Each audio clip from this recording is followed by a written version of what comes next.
లోక సువార్త మొదటి అధ్యాయము నేను చదువుతాను, మీరు చూడండి. 68వ వచనం నుంచి బైబిల్ తెరవండి.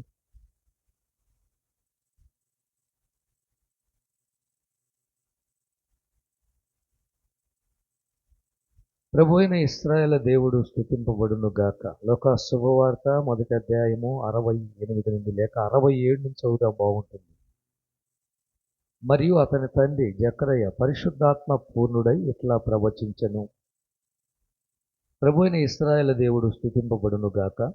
ఆయన తన ప్రజలకు దర్శనమిచ్చి వారికి విమోచన కలుగు చేసెను. తన సేవకుడైన దావీదు వంశమునందు మన కొరకు రక్షణ శృంగమును అనగా మన శత్రువుల నుండి మనల్ని ద్వేషించు వారందరి చేతి నుండి తప్పించి రక్షణ కలుగు చేసెను. దీనిని గూర్చి ఆయన ఆది నుండి తన పరిశుద్ధ ప్రవక్తల నోట పలికించెను. ఆయన తన పితరులను కరుణించుటకును తన పరిశుద్ధ నిబంధనను అనగా మన తండ్రి అయిన అబ్రహాముతో తాను చేసిన ప్రమాణమును జ్ఞాపకం చేసుకున్నట్టుకును మన శత్రువుల చేతి నుండి విడిపింపబడి మన జీవిత కాలమంతయు నిర్బలమై ఆయన సన్నిధిని పరిశుద్ధంగాను నీతిగాను ఆయనను సేవింపను అనుగ్రహించుటకును ఈ రక్షణ కలుగు చేసెను. మరియు ఓ శిశువ, నీవు సర్వోన్నతుని ప్రవక్తవైన అనబడదువు. మన దేవుని మహావాత్సల్యమును బట్టి వారి పాపములను క్షమించుట వలన తన ప్రజలకు రక్షణ జ్ఞానము ఆయన అనుగ్రహించినట్లు ఆయన తన మార్గములను సిద్ధపరచుటకు నీవు ప్రభువునకు ముందుగా నడుతువు. మన పాదములు సమాధాన మార్గములోనికి నడిపించినట్లు చీకటిలోను మరణాశ్రయలోను కూర్చుండు వారికి వెలుగిచ్చుటకై ఆ మహావాత్సల్యమును బట్టి పైనుండి ఆయన మనకు అరుణోదయం దర్శనమును అనుగ్రహించెను. శిశువు ఎదిగి ఆత్మయందు బలము పొంది ఇశ్రాయేలునకు ప్రత్యక్షమగు దినం వరకు అరణ్యములో ఉండెను. ఇది జకరయ్య ప్రవచించినటువంటి ప్రవచనం. దీంట్లోంచి మనం చెప్పుకోవాలి అనుకున్న భాగం ఏమిటంటే 79వ వచనములో ఆఖరి మాటలు, చీకటిలోను మరణాశ్రయములోను కూర్చుండ వారికి వెలిగించుటకు మహావాత్సల్యమును బట్టి పైనుండి ఆయన మనకు అరుణోదయ దర్శనమును అనుగ్రహించెను అనే దాంట్లో నుంచి చీకటిలో ఉన్న వారికి ఏమివ్వటానికి ప్రభు వచ్చాడో ఆ విషయాన్ని జకరయ్య గారు ప్రవచిస్తున్నారు. జకరయ్య ఎవరు? జక్కయ్య వేరు, జకరయ్య వేరు. జకరయ్యలు ఎంతమంది ఉన్నారు బైబిల్లో? మనకు తెలిసిన వారు చెప్పండి. జకరయ్యలు ఎంతమంది ఉన్నారు? ఒక జకరయ్య ఉన్నాడు, ఆయన ప్రవక్త. పాత నిబంధన జకరయ్య గ్రంథము, మలాకి. ఆ జకరయ్య గ్రంథము రచించిన జకరయ్య వేరు. ఇక్కడ ఉన్న ఈయన యాజకుడు అంటే సేవకుడేనా. అందుకే ధూపం వేయటానికి తన వంతు వచ్చెను అని రాయబడింది. తన వంతు వచ్చినప్పుడు లోపలికి వెళ్ళి ప్రార్థన చేస్తూ ఉన్నప్పుడు దేవదూత కుడి ప్రక్కన నిలబడి, జకరయ్య నీ ప్రార్థన వినపడింది, నీ ప్రార్థనకు ప్రతిఫలం ఇవ్వటానికి నేను వచ్చాను, నీ భార్య అయిన ఎలిషబెతు కుమారుని కంటుంది అని చెప్తే ఈయన నమ్మలా. ఇది ఎలా కుదురుతుంది, మేము ముసలి వాళ్ళం కదా అన్నట్టుగా మాట్లాడతాడు. ఆ మాటలు విన్న దేవదూతకు ఏమొచ్చింది? కోపం వచ్చి నీకు కొడుకు పుట్టేంత వరకు, కొడుకు పుట్టి వాడికి పేరు పెట్టేంత వరకు నువ్వు మోగబోదువుగాక అన్నాడు. అంతే. నోరు ఏమైంది? మోగబోయింది. జకరయ్యకు ఎలిషబెతు గర్భవతి కావటం, మరియా వెళ్ళి మరియకు దేవుని దూత ప్రత్యక్షమై, మీ బంధువులు అంటే మరియమ్మకు బంధువులు ఎవరైనా ఉన్నారంటే ఎలిషబెత్ అమ్మే. ఏమండి, అర్థమైందా? మరియమ్మకు బంధువులు ఎవరు ఉన్నారంటే ఎలిషబెత్ అమ్మే పాపం.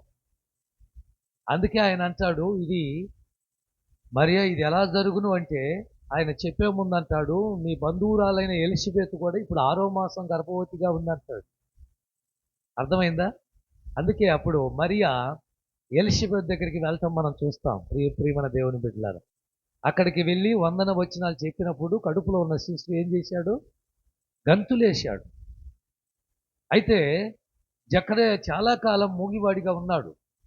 ధూపవేదిక వేసి ఈయన కోసం ఎదురు చూస్తున్నారు. ఎందుకంటే ఆ రోజుల్లో లోపలికి వెళ్ళిన మనిషి, అతి పరిశుద్ధమైన స్థలములకు వెళ్ళిన యాజకుడు తిరిగి వస్తాడన్న గ్యారంటీ లేదు. తన ప్రవర్తన సరి లేకపోతే అక్కడికక్కడే పడిచేస్తాడనమాట. అది అక్కడ ఉన్న ధర్మం. పరిశుద్ధ స్థలము, ఆ, అతి పరిశుద్ధ స్థలం. ఈ అతి పరిశుద్ధ స్థలములకి వెళ్ళిన వారు చాలా జాగ్రత్తగా ఉండాలి. వాళ్ళకు ఒక డ్రెస్ ఉంటుంది, వాళ్ళకు ఒక తాడు కడతారు, వారికి ఒక గంట కడతారు. ఈ గంట మోగుతున్నంత కాలం పాస్టర్ గారు బాగున్నాడు అని బయట ఉన్న వాళ్ళు గమనించాలి. గంట ఆగిపోయిందంటే పాస్టర్ గారికి ఏదో జరిగింది. అలాగనే జకర్యా కూడా లోపలికి వెళ్ళేటప్పుడు బాగా వెళ్ళాడు, తిరిగి వచ్చేటప్పుడు మాట లేదు. అందరు ఆశ్చర్యపోయారు, ఏమైంది ఏమైంది ఏం చెబుతాడు? మోగ ఎప్పుడైతే బాప్తీసం ఇచ్చి యోహాను పుట్టాడో చాలా సంతోషించారు, బంధువులు ఆనందించారు, అందరూ వచ్చారు, నెల రోజు వచ్చారు. ఏం పేరు పెడదామంటున్నారు చాలా మంది. ఈ పేరు పెడదాం, ఆ పేరు పెడదాం, వీడికి బాగుంటుంది. అందుకే పేరు విషయంలో చాలా జాగ్రత్తగా సెలెక్ట్ చేసుకోవాలి. ఏమండి? పేరును బట్టే నీ యొక్క భవిష్యత్తు అద్భుతకరంగా ఉంటుంది. కాబట్టి మన పిల్లలకు పేరు విషయంలో మనం నిర్ణయం తీసుకునేటప్పుడు మంచి పేరు సెలెక్ట్ చేసుకోవాలి.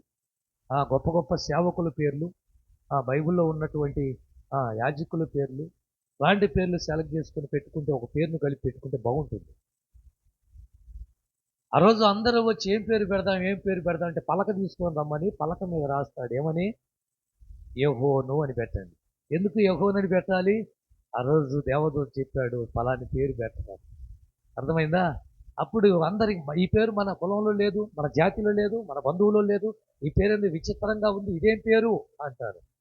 దేవుడు పెట్టమన్న పేరు ఇదంటే ఎప్పుడైతే పేరు పెట్టడం రాశాడో వెంటనే జకర్యా నోరు మరలా సడలి మాట్లాడటం మొదలుపెట్టాడు. మాట్లాడిన తర్వాతనే ఈ 68 వచనం కానించి జకర్యా ప్రవచించటం మనం చూస్తాం. జకర్యా ప్రవచనము అని రాయబడింది. 67వ వచనం, మరియు అతని తండ్రి జకర్యా అంటే యెహోను తండ్రి జకర్యా పరిశుద్ధాత్మ పూర్ణుడై ఇట్లా ప్రవచించెను. 64వ వచనం లేక 61వ వచనం, నీ బంధువుల్లో ఆ పేరు గలవాడు ఎవడనూ లేడే అని ఆమెతో చెప్పి, వానికి ఏ పేరు పెట్టగోరుచున్నావని వాని తండ్రిని సజ్ఞలు చేసి అడిగిరి. అతడు వ్రాత పలక తెమ్మని వాని పేరు యెహోను అని వ్రాసెను. అందుకు వారందరూ ఆశ్చర్యపడిరి. 64వ వచనం, వెంటనే అతని నోరు తెరవబడి నాలుక సడలి అతడు దేవుణ్ణి స్తుతించుతూ మాట్లాడసాగెను. ఎప్పుడైతే మాట వచ్చిందో ఇతను ఇక ప్రవచించటం మొదలుపెట్టాడు. ఎవరి గురించి ప్రవచనము?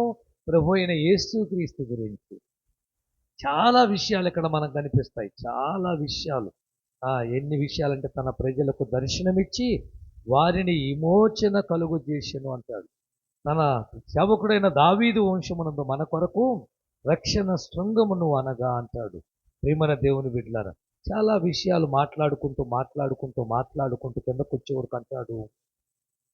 79 వచ్చిన ఆఖరిలో, చీకటిలోను మరణఛాయలోను కూర్చుండ వారికి ఎలుగిచ్చుటకై ఆ మహావాత్సల్యమును బట్టి పైనుండి, ఎక్కడి నుండి? పైనుండి ఆయన మనకు అరుణోదయము దర్శనము గ్రహించెను. ఏమనుగ్రహించాడు? అరుణోదయం. అరుణోదయం అంటే ఉదయకాలము సూర్యుడు వస్తాడు చూడండి, దాన్ని ఏమంటారు?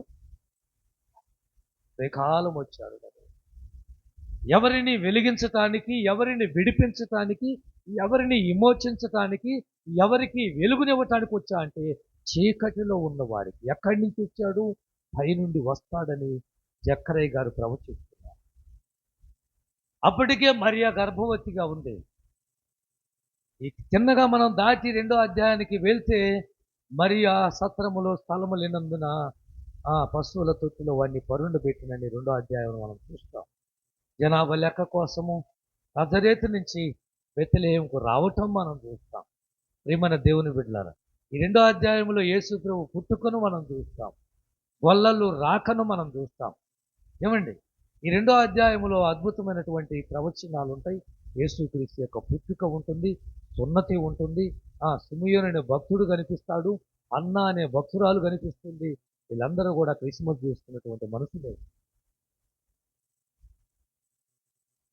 ఎలిషబెతు జక్కరయ్యకు పుట్టిన యోహాను బాప్తిసమిచ్చే యోహాను ముందుగా దేవుడు అతన్ని పంపించాడు. అనేక మందికి వాక్యం చెప్పి బాప్తిసాలు ఇవ్వటం మనం చూస్తాం. రోషం కలిగిన వాడు ఇప్పుడు పైనుండి దిగి వచ్చిన వాడు ఏం చేయాలి? మనందరికీ అరుణోదయాన్ని అనుగ్రహించి నడిపించాడు. ఎవరా పైనుంచి వచ్చింది? ప్రభు అయిన యేసుక్రీస్తు వారు. ఎక్కడ ఉన్నవారిని విడిపించాలి, ఎక్కడ ఉన్నవారిని విమోచించాలంటే అనేక మంది ఈరోజు ఎక్కడున్నారు? చీకటిలో ఉన్నారు. ఇప్పుడు చదవండి 107వ కీర్తన 10వ వచనం.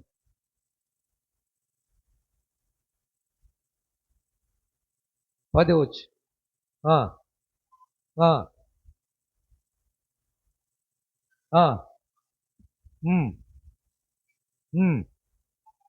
బంధింపబడిన వారై చీకటిలోను మరణాంధకారములోను. ఎందుకు చీకట్లో ఉన్నారు? ఈరోజు మనిషి చీకట్లో ఉండడానికి కారణం ఏమిటి?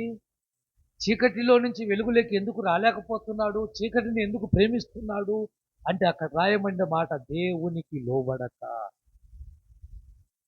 దేవునికి లోబడితే వెలుగులోను ఉండేవాడివి. దేవునికి లోబడితే చీకట్లో ఉండాల్సిన పనిలా. చీకట్లో వారు బంధించబడ్డారు అని రాయబడింది. మళ్ళా చదవమ్మా 10వ వచనం. అదిగో చూసావా, దేవుని ఆజ్ఞలకు లోబడక,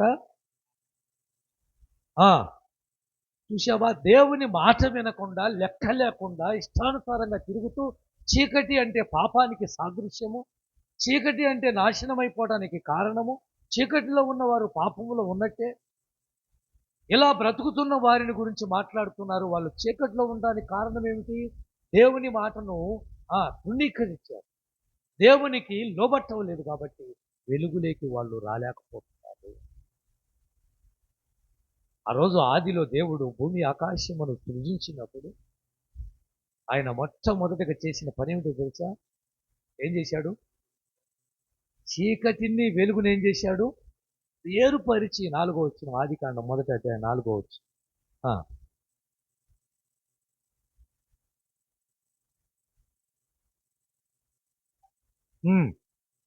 చూశాను.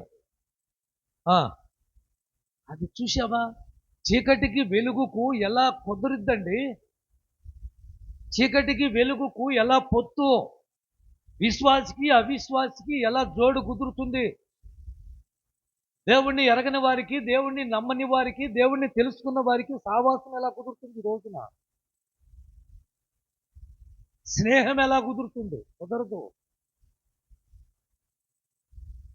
ఆ రోజు అందుకే దేవుడు చీకటిని వెలుగుని ఏం చేశాడు? వేరు చేశాడు. చీకటి చీకటే, వెలుగు వెలుగే. ఈరోజు చీకటిలో ఎందుకు ఉంటున్నారు? దేవునికి లోబట్టం లేదు. చీకటిలో ఎందుకు బంధించబడ్డారు అంటే వారు దేవుని ఆజ్ఞలను, దేవుని మాటను తృణీకరిస్తున్నారు. అంటే లెక్క చేయటం లేదు. దేవుడు మాట్లాడుతున్నప్పుడు వినేవాళ్ళు తక్కువ ఈరోజు. దేవుడు చెప్తున్నప్పుడు చెవిపెట్టి ఆ మాట వినటానికి ఇష్టపడే వాళ్ళు తక్కువ. యెషయా గ్రంథం 42:6, 42వ అధ్యాయం 6వ వచనం.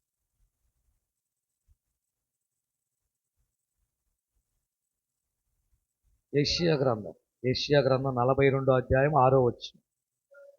గుడ్డివారి కనులు తెరుచుటకును, బంధింపబడిన వారిని చెరసాల్లో నుండి వెలుపలకు తెచ్చుటకును, చీకటిలో నివసించు వారిని బందీ గృహములో నుండి వెలుపలకు తెచ్చుటకు యెహోవా నీతి విషయములలో నిన్ను పిలిచి నీ చేయి పట్టుకొని ఉన్నాను.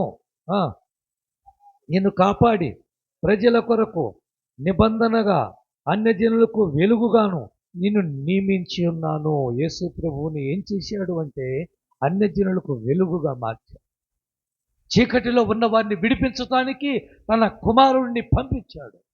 బంధింపబడిన వారిని విడుదల చేయటానికి తన ప్రియమైన బిడ్డను పంపించాడు. చీకటిలో ఉన్నవారు మరణఛాయలో ఎక్కడ ఉన్నారు? మరణఛాయలో కూర్చున్నారు అని రాయబడింది. కూర్చోవటం అది ఒక అంశం. ఏమండి? అరుణోదయ దర్శనం అంటాడు, అది ఒక అంశం. కూర్చోవటం తెలుసా? కీర్తనలు 1వ అధ్యాయం 1వ వచనం చెప్పండి. దుష్టుల ఆలోచన చొప్పున పాపుల మార్గం నిలవక. చూసావా ఎక్కడ కూర్చున్నారు? అపహాసకులు కూర్చునే చోట, ఎగతాళి చేసేవాళ్ళు, హేళనగా మాట్లాడేవారు, వారి గురించి ఇది గురించి చెప్పుకునేవారు, ముసలమ్మ ముచ్చట్లు, లాభం లేనటువంటి వ్యవహారం, పనికి మారినటువంటి మాటలు, పనికి రానటువంటి మాటలు. ఆ రోజు పేతురు ఎక్కడ కూర్చున్నాడు? ఎక్కడ కూర్చున్నాడు పేతురు? ఏమండి, ఎవరి దగ్గర కూర్చున్నాడు? ఒక మంట దగ్గర. వాళ్ళు ఏదేదో ప్రభు గురించి వాళ్ళ దగ్గర కూర్చున్నారు. అది ఒక భాగంలే, మరొకసారి పంచుకుందాం. ఈరోజు మనము చెప్పుకోవాల్సిన అంశం ఏమిటంటే, యేసు ప్రభు ఈ లోకానికి ఎందుకు వచ్చాడు? చీకటిలో ఉన్న వారికి వెలుగు ఇవ్వటానికి, గుడ్డివారి కనులు తెరవటానికి. కళ్ళు అందులో చీకటి అంటే తెలుసా మీకు? కొండ మీద ప్రసంగం చేస్తూ యేసు ప్రభు 6వ అధ్యాయంలో మత్తయి సువార్త చాలా విషయాలు, ధన్యతల గురించి, 10 ఆజ్ఞల గురించి, కొండ మీద ప్రసంగం మత్తయి సువార్త 5వ అధ్యాయం మొదలుకొని 7వ అధ్యాయం దాకా కొండ మీద ప్రసంగమే. కొండ మీద అంత పెద్ద ప్రసంగం చేశాడు ఆయన. ఆ ప్రసంగంలో ఆయన ఎందుకో మాట్లాడుతూ కన్ను గురించి మాట్లాడాల్సి వచ్చింది. కన్ను గురించి, మన కన్ను గురించి మాట్లాడుతుంటాడు. కన్ను చెడితే ఏమైపోద్ది? ఏమండి, ఒక కన్ను పాడైపోతే, కన్ను చెడిపోతే, కన్ను కానరాకపోతే దేహమంతా కూడా ఏమైపోద్ది? చీకటి అయిపోద్ది. అందుకే 2 కళ్ళు కలిగి అలాంటి పరిస్థితిలో ఉండి దేంట్లో ఉండే కంటే అండి, నరకములో ఉండే కంటే శుద్ధి చేసుకొని ఒక కన్ను కలిగి ఒక కన్ను పెరికి అంటాడు. నిన్ను పాడు చేసే కన్ను తీసేయమంటాడు. నిన్ను పాడు చేసే చేతిని తీసిపడేయమంటాడు. నీ దేహంలో ఏదైతే నిన్ను పాడు చేస్తుందో దాన్ని దూరం చేయమంటాడు. ఒక కన్నుతో నిత్య జీవంలో ఉండటం నీకు మేలు. కన్ను చెడిపోతే ఏమవుతుందంటే లోకమంతా కూడా, దేహమంతా కూడా చెడిపోతుంది. అందుకే చీకటిని వెలుగుని ఏం చేశాడు ఆయన? వేరు చేసి. పేతురు రాసిన పత్రిక 2వ అధ్యాయం 1 పేతురు 4వ వచనం. 1 పేతురు రాసిన పత్రిక 2వ అధ్యాయం 4వ వచనం.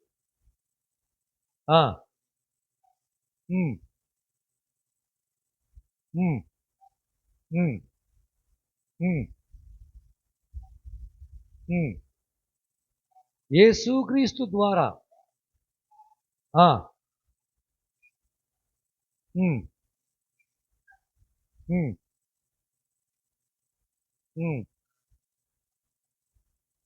ఆమేన్, హల్లెలూయా. ఎలాంటిది? మనుషుల చేత విసర్జింపబడి దేవుని దృష్టికి ఏర్పరచబడినది అమూల్యమైన సజీవమైన రాయి, ప్రభువునొద్దకు వచ్చిన వారై యేసుక్రీస్తు ద్వారా దేవునికి అనుకూలముగా ఆత్మ సంబంధమైన బలులు అర్పించుటకు వచ్చి ఉన్నారు. దేవునికి స్తోత్రము కలుగునుగా. హల్లెలూయా. ఇక్కడ లేదు ఆ మాట. 2 పేతురు 4. అది ఏందా? 2 పేతురు పత్రిక 2వ అధ్యాయము 4వ వచనం. దేవదూతలు పాపం చేసినప్పుడు దేవుడు వారిని విడిచిపెట్టక పాతాళమందలి కటిక చీకటిలో బిలములోనికి త్రోసి అంటాడు. ఎక్కడేశాడండి? ఆ రోజు దేవదూతలను కూడా వదిలిపెట్టలా. పాపం చేస్తే ఎవరిని వదిలిపెట్టడు, తప్పు చేస్తే ఎవరిని వదిలిపెట్టడు. తీర్పు తప్పకుండా ఉంటుంది. దేవదూతలు ఆ రోజు లూసిఫర్ తప్పు చేస్తే వదిలిపెట్టాడా? తీసుకెళ్ళి ఎక్కడ పడేశాడు? చీకటి కొట్లో. చీకటి కొట్లో. ఆ చీకటిలో ఉన్న వారిని విడిపించాలని, ఆ చీకటి కొట్లో పడిపోకూడదని, ఆ చీకటిలోకి వెళ్తే ఏమైందో చెప్పమంటారా మీకు? ఇప్పుడు ఒకతనికి ఎన్ని ఇచ్చాడు? తలాంతులు. ఇలా చూపిస్తున్నాను చెప్పండి. ఎన్ని? 5. ఒక అతనికి 2, ఒక అతనికి 1. ఏం చెప్పాడు యజమాని వెళ్తూ, ఆయన 5కి 5 సంపాదించుకో, ఇబ్బంది పడుతున్నావు, బాగా బతుకు అన్నాడు. 2 ఇచ్చిన వాడికి అదే చెప్పాడు. 1 ఇచ్చిన వాడికి అదే చెప్పాడు. మరలా కొంతకాలానికి ఆ యజమాని తిరిగి వచ్చి 5 తలాంతులు ఇచ్చిన వాడిని అడిగాడు. ఏం బాబు ఏం చేశావు నేను ఇచ్చినవి అన్నాడు. అయ్యా మీ దయ వల్ల ఈ 5 పెట్టుబడి పెట్టి వ్యాపారం చేశాను, బాగా డబ్బు వచ్చింది, 5కి 5 సంపాదించుకున్నానయ్యా, ఇదిగో ఈ 5 మీరు తీసుకోండి. బలా నమ్మకమైన మంచి దాసుడా, కొంచెములో నమ్మకంగా ఉన్నావు కాబట్టి నీకు అనేక వాటి మీద ఏమిస్తాను? అధికారం ఇస్తాను. అలాగనే రెండో వాడిని అడిగాడు. ఏమైనా నువ్వేంటి అంటే, అయ్యా నీవు ఇచ్చినటువంటి 2 తలాంతుల వల్ల మరొక 2ని సంపాదించుకున్నాను. మంచిది. ఆ 2 తీసుకున్నాడు. 1 దగ్గరికి వెళ్తే వాడు అన్నాడు, నువ్వు వస్తావని తెలుసు, నువ్వు అడుగుతావని తెలుసు, వడ్డీకి వసూలు చేస్తావని తెలుసు, అందుకే నీది నువ్వు తీసుకొని గుంటలతో పెట్టి దాచిపెట్టిన తీసి ఇదిగో తీసుకో అని మాట్లాడితే ప్రభువుకు కోపం వచ్చి, సోమరోడా, చెడ్డోడా, పనికి మాలినోడా, పనికి రానివాడు, నువ్వు బాగుపడాలని కదరా నీకు ఇచ్చింది నేను. ఈ ఒక్కదాంతో ఒకటి సంపాదించుకొని నీవు నీ కుటుంబాన్ని పోషించుకుంటావనే కదా నీకు ఇచ్చింది. తలాంతుని తీసుకెళ్ళి గుంటలో పెడతావా అని చెప్పి వాడికి ఇచ్చిన బిరుదేంటో తెలుసా? చెడ్డ దాసుడా. ఒక చోట వాడికి ఇచ్చిన బిరుదేంటో తెలుసా? సోమరోడా. ఇప్పుడు ఈ మత్తయి సువార్తలో వాడికి ఇచ్చిన బిరుదు చూడండి. మత్తయి సువార్త 25:30. 25:30 మత్తయి సువార్త. మరియు ఏ దాసుడు? ఏ దాసుడు వీడు? ఏ దాసుడు ముగ్గురులో? 5 ఇచ్చినోడా, 2 ఇచ్చినోడా, 1 ఇచ్చినోడా? ఒక్కదాన్ని ఇస్తే ఒక్క తలాంతును పాతి పెట్టాడు చూడు. ఈ ఒక్క తలాంతును పాతి పెట్టినటువంటి వాడికి ఇచ్చిన బిరుదు ఏంటో తెలుసా? పనికి మాలిన దాసుడిని ఎక్కడ పడేయండు అండి? వాడు ఎలుగులో ఉండడానికి వీల్లేదు. వాడిని తీసుకెళ్ళి చీకట్లో కొట్లో పడేయండి. అక్కడ పళ్ళు కొరుకుట, ఏడుపు, వేదన, బాధ. చీకటి అంటే మామూలుది కాదు. చీకటిలో ఎప్పుడైనా ప్రయాణం చేశారా మీరు? చీకటిలో ఎప్పుడైనా వెళ్ళాల్సి వచ్చిందా మీరు? చూడండి చీకటిలో ఎంత భయంకరంగా ఉంటుందో. చీకటి అంటే పాపానికి సాదృశ్యం.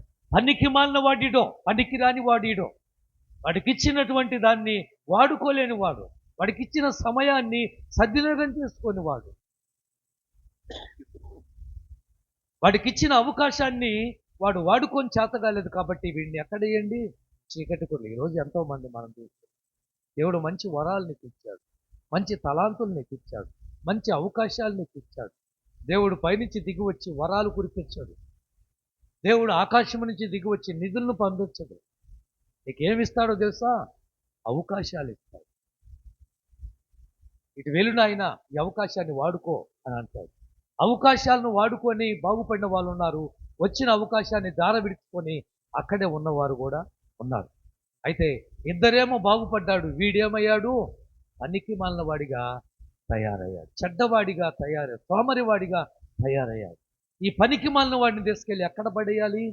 చీకటి కొట్లో. ఇలాంటి వాడు వెలుగులో ఉండటానికి పనికిరాడు అని ఆ రోజు యేసు ప్రభు చెప్పాడు. ఒక మాట మీకు చదివిస్తాను, ఒక మాట మీకు చదివిస్తాను.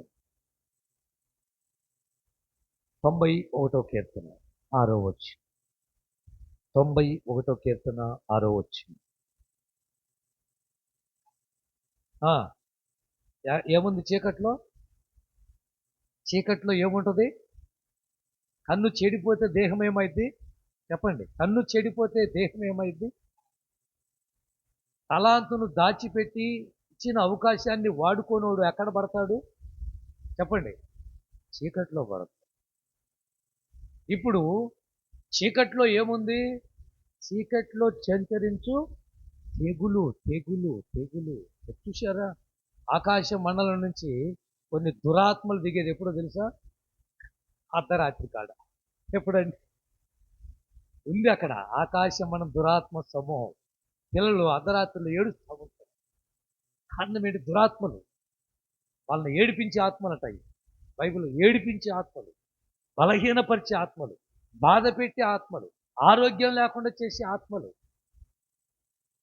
అవి తెప్పలుగా దిగి వస్తాయి. ఎప్పుడో తెలుసా? దప్పగీంగా ఉంటుంది చూడు, కటిక చీకటిగా ఉంటుంది చూడు. అందుకే చీకట్లో మన పిల్లలు వెళ్ళమంటే అమ్మో నాకు భయం అంటారు. ఎందుకు ఎందుకు ఆ టైంలో ఆ దెయ్యాలు తిరుగుతూ ఉంటాయి, దురాత్మలు తిరుగుతూ ఉంటాయి. ఏ ఇంటి మీదైనా అటాక్ చేస్తాయి. ఏ ఇంట్లో అయితే గేటు తీసుంటారు, ఏ ఇంట్లో తలుపులు తీసుంటారు. అందుకే మా పాస్టర్ ఎప్పుడు తలుపులు పెట్టే ఉంటారు అంటే ఎందుకు? ఏ తెగిలని ఎప్పుడైనా ఇంటికి పాది కూడా వస్తారు, గేట్ అవసరం. ఎందుకు? ఎవడు దొంగలు రాకుండా, తెగులు రాకుండా మనం అన్ని కిటికీలు మూసుకుంటాం. ఎందుకంటే ఆకాశ మండలంలో దురాత్మ సమూహాలు. అందుకే పిల్లలున్న వాళ్ళు చెప్తున్నారు జాగ్రత్త. ఎందుకంటే అర్ధరాత్రి కాడ ఏమి తెలుస్తుంది. ఎఫెసీయులకు రాసిన పత్రిక ఉన్నదా ఆ మాటలు? ఎన్నో అధ్యాయం ఎఫెసీయులకు రాసిన పత్రిక? 5, 6? మీరు ఎప్పుడు చదవలేదా?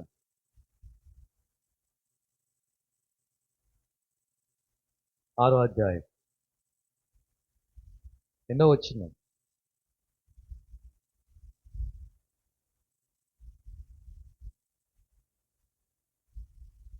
12వ వచనం. ఎలాగనగా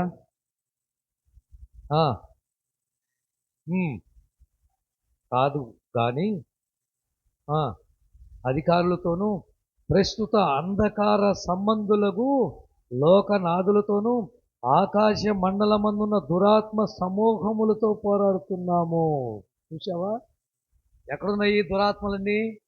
ఆకాశ మండలంలో ఉన్నాయి. ఎప్పుడు చూస్తాయి దిగి రావటానికి? అర్ధరాత్రి చీకటి, కటిక చీకటి, వెలుతురు లేనప్పుడు. ఎవరికి కనిపించకుండా రావాలి, ఇల్లును ధ్వంసం చేయాలి. అందుకే చీకట్లో చెంచరించు తెగులు అని రాయబడింది. ఎక్కడ ఉండే తెగులు? చీకట్లో. వైరస్ వాతావరణంలో, గాలిలో, ఆ వాయువులు వచ్చేస్తాయి. అయితే యేసు ప్రభు వారు ఈ చీకటిలో ఉన్న వారిని వెలిగించుటకు, చీకటిలో ఉన్న వారిని, యోహాను సువార్త ముగిద్దాం. 1వ అధ్యాయం 5వ వచనం. యోహాను సువార్త 1వ అధ్యాయం 5వ వచనం. ఆ వెలుగు. ఏ వెలుగు? ఏ వెలుగు? ఏ వెలుగు? ఆ వెలుగు. ఏ వెలుగు? 8వ అధ్యాయం 12వ వచనం యోహాను సువార్త. ఏ వెలుగు? 8:12, 12:8? చూడు.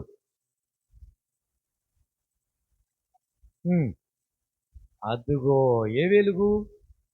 యేసుక్రీస్తే వెలుగు. ఆ వెలుగు ఎక్కడ ప్రకాశిస్తుంది? ఇప్పుడు చీకటిలో ప్రకాశిస్తుంది, కానీ చీకటి దాన్ని గ్రహింపకుండాను. ఆ వెలుగు యేసుక్రీస్తు లోకంలోకి వచ్చాడు. ఈరోజు గ్రహింపు లేని వాళ్ళు, గ్రహించలేని వాళ్ళు, ఆయన దేవుడని ఎరగని వారు, తెలుసుకోలేనటువంటి వారు. కారణం ఏమిటి? కారణం ఏమిటి? చదవండి, ముగిస్తున్నాను. 3వ అధ్యాయము యోహాను సువార్తే. 3వ అధ్యాయం యోహాను సువార్త నుంచి పక్కకి వెళ్ళకండి. 2-3 వాక్యాలు. 19వ వచనం. 19వ వచనం. వచ్చను గాని వెలుగు యేసుక్రీస్తు లోకంలోకి వచ్చాడు, కానీ వారి క్రియలు చెడ్డమైనందున మనుషులు ఏమయ్యారు? యేసుని అని పెట్టుకోండి వెలుగు కాడికంటే. ఏంటి అర్థమైందా? ఎవరిని ప్రేమించకపోతున్నారు?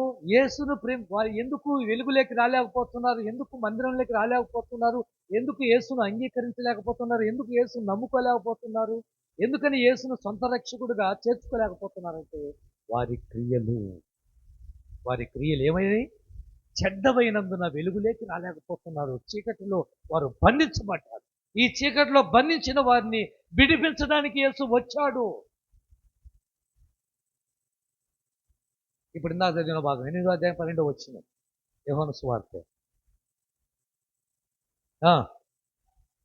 వెలుగును నన్ను వెంబడించువాడు చీకటిలో నడువక జీవపు వెలుగు కలిగి ఉండునని వారితో చెప్పాను. చూసావా? ఇప్పుడు చూసావా? నేను ఎవరిని? లోకానికి వెలుగును. నన్ను వెంబడించేవాడు ఎక్కడుంటాడు చెప్పండి? చీకట్లో ఉంటాడా? జీవపు వెలుగు. వాడు ఒక ప్రకాశమైనటువంటి దీపం. అనేక మందిని వెలిగించేవాడు వెలుగుతూనే ఉంటాడు, కరిగిపోతాడు. ప్రియమైన దేవుని బిడ్డలారా, రోజు యేసు నేను లోకానికి వెలుగును. నన్ను వెంబడించేవాడు చీకట్లో ఉండటానికి వీల్లేదు, ఉండలేడు. వాడు జీవపు వెలుగులోకి వస్తాడు. యోహాను సువార్త 12:46. 12:46 టైం అయిపోయింది.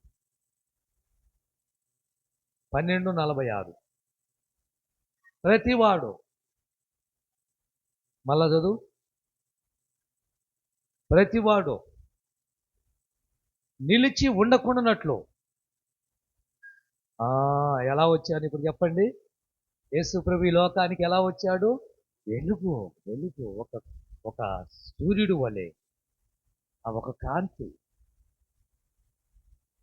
చీకటిలో ఉన్నటువంటి వారిని విడిపించడానికి, అందుకే చీకటిలోను మరణఛాయలను కూర్చున్న వారిని ఆయన మహావాత్సల్యము బట్టి ఎంత ప్రేమించాడో, ఇలాంటి వారు ఎంత ప్రేమించాడో. ఇప్పుడు పేతురు పత్రిక 2:9 చూడకుండా చెప్పండి, కంఠస్థ వాక్యం మీద. సరేలే, చదవండి. 2:9 మొదటి పేతురు. అయితే మీరు చీకటిలో నుండి ఆశ్చర్యకరమైన తన వెలుగులోనికి మిమ్మును పిలిచిన వాని గుణాతిశయములను ప్రచురము చేయుటకు దేవుడు మనల్ని ఏర్పాటు చేసుకున్నాడు. దేవునికి స్తోత్రము కలును గాక. హల్లెలూయా. ఎక్కడ ఉన్నవారిని? చీకటిలో నుంచి మనల్ని ఎక్కడికి పిలిచాడు దేవుడు? ఎలాంటి వెలుగు? ఆశ్చర్యకరమైన వెలుగు, అద్భుతమైన వెలుగు. ఎందుకు? మనం కూడా అనేక మంది చీకట్లో ఉన్నారు, వారిని బయటికి విడిపించటానికి, వెలుగులోనికి తేటానికి ఆయన గుణాతిశయములు, ఆయన ఎలా ఉన్నాడు, ఆయన ఎలా మాట్లాడాడు, ఆయన ఎలా చూస్తున్నాడు, ఆయన ఎలా నడిచాడు, ఆయన ప్రవర్తన ఎలా ఉంది, అలాంటి ప్రవర్తన కలిగి అనేక మందిని వెలుగులోనికి తీసుకొని రావాలని యేసు మనల్ని ఈ లోకానికి వెలుగుగా, మీరు లోకానికి వెలుగై ఉన్నారు.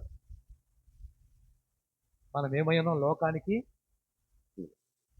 అందుకే చీకటిలో ఉన్న వారిని, మరణఛాయలో ఉన్న వారిని, కూర్చున్న వారిని, ఆయన బందీగృహంలో బంధించబడినటువంటి వారి చెరసాల్లో ఉన్న వారిని, గుడ్డి వారి కళ్ళు తెరవటానికి ఆయన ప్రియమైన కుమారుణ్ణి పంపించాడు.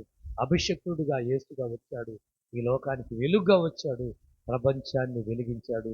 మరి ఆ మాటలు మన జీవితాలకు కూడా ఆధారంగా ఉండాలని, ఈ మాటలు మన హృదయాల్లో, మన వినికిడిలో ప్రభు ఆశీర్వదకరంగా మార్చుకునే గాక.